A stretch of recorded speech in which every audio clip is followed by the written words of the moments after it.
Wakati mwanafunzi aliyekuwa mnyanyasaji, aliyekufa kwa njia ya kutatanisha, anapofufuka tena kama pepo mwenye kiu ya kulipiza kisasi kutoka ulimwengu wa wafu. Filamu inaanza kwa kuonyesha msitu mzito na wa giza, umefunikwa na ukungu mnene. Ndani ya msitu huo, kuna mganga anayefanya tambiko ya kishetani, akiwa pamoja na mtu wa ajabu ambaye utambulisho wake bado haujulikani. Mganga huyo anatengeneza hirizi yenye laana iliyotengenezwa kwa mikunjo ya nyoka na jongoo.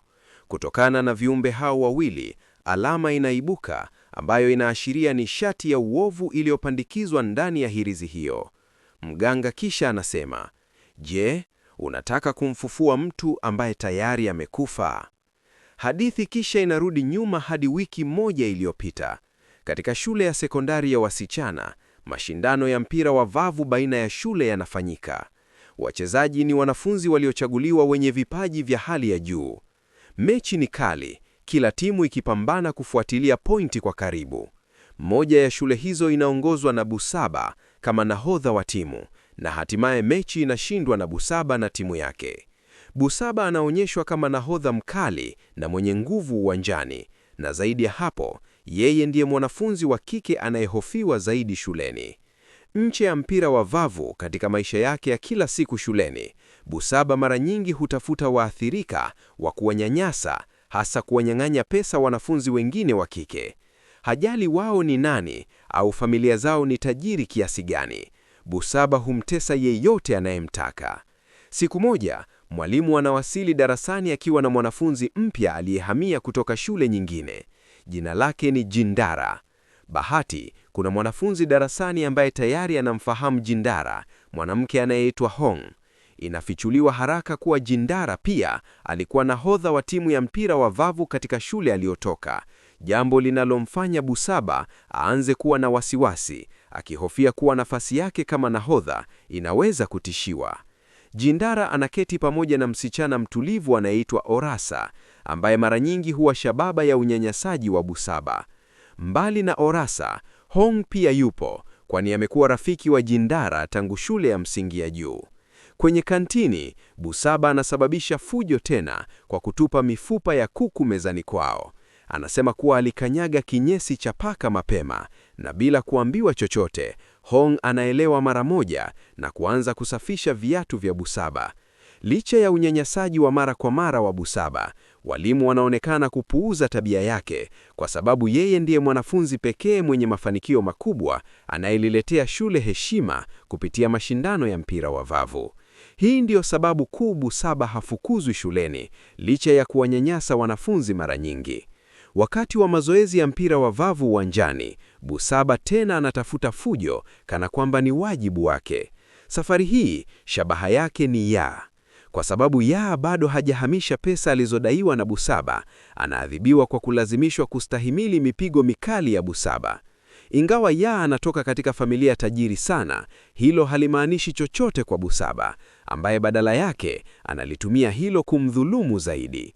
Akiwa hawezi kuvumilia tena, Jindara anaingilia kati na kuzuia shuti la Busaba. Kisha Jindara anamchallenge Busaba kunia mtihani wa nguvu kupitia kushutiana. Ikiwa Jindara atashindwa, yuko tayari kuchukua nafasi ya Yaa. Lakini ikiwa Busaba atashindwa, Jindara anamtaka aache mara moja vitendo vyake vyote. Bila kujua ujuzi wa Jindara katika mpira wa vavu, Busaba anapokea shuti kali lililomwangusha. Akihisi fahari yake imevunjika mbele ya kila mtu, Busaba anakasirika sana na ugomvi karibu uzuke, lakini kocha anaingilia haraka na kuutuliza. Tangu tukio hilo, Jindara, Hong, Orasa na Yaa wanakuwa karibu zaidi na kuunda urafiki imara. Shule pia kuna bweni ambalo wanafunzi wanaweza kulikodisha kama mahali pa kuishi. Wakiwa wanazungumza, historia ya Jindara inafichuliwa kidogo. Inabainika kuwa tangu shule ya msingi ya juu, Jindara alikuwa akinyanyasiwa mara kwa mara. Mwanzo alinyamaza, lakini baadaye alithubutu kupambana, na tangu hapo hakuna aliyethubutu kumsumbua tena. Orasa anasema kuwa na Jindara sasa wana ujasiri wa kumpinga Busaba, kwa sababu ili kumzuia Busaba, lazima mtu awe jasiri wa kusimama dhidi yake.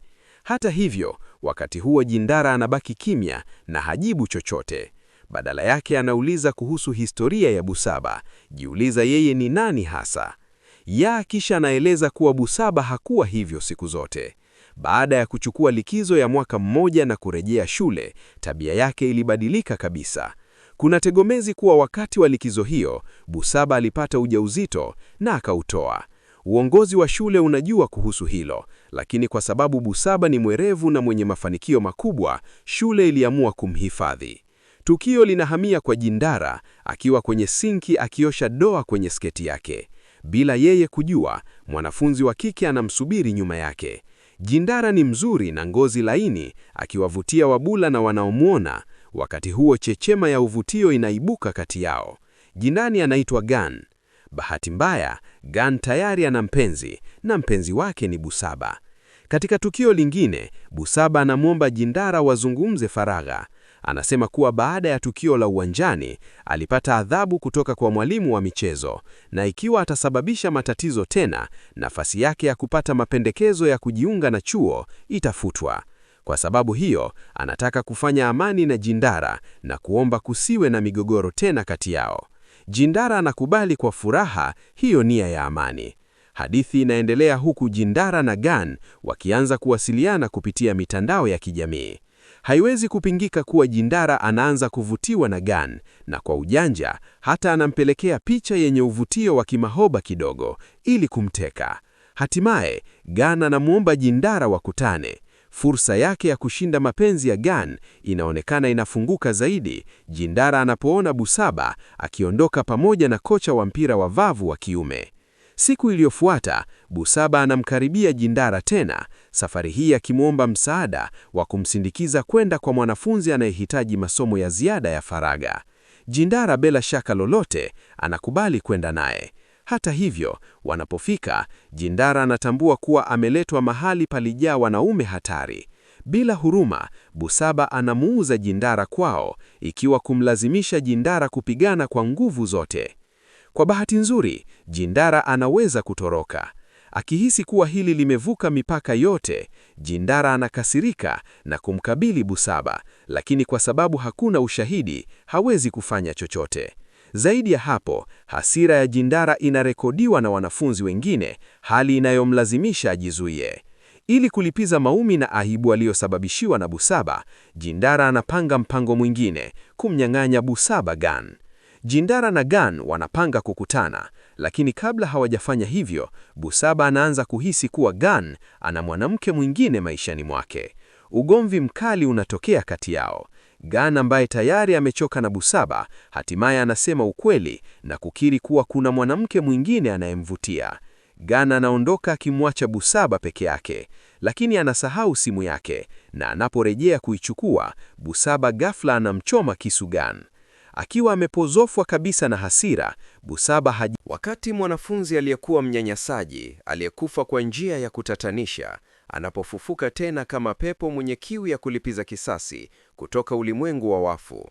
Filamu inaanza kwa kuonyesha msitu mzito na wa giza, umefunikwa na ukungu mnene. Ndani ya msitu huo, kuna mganga anayefanya tambiko ya kishetani, akiwa pamoja na mtu wa ajabu ambaye utambulisho wake bado haujulikani. Mganga huyo anatengeneza hirizi yenye laana iliyotengenezwa kwa mikunjo ya nyoka na jongoo. Kutokana na viumbe hao wawili, alama inaibuka ambayo inaashiria nishati ya uovu iliyopandikizwa ndani ya hirizi hiyo. Mganga kisha anasema, "Je, unataka kumfufua mtu ambaye tayari amekufa?"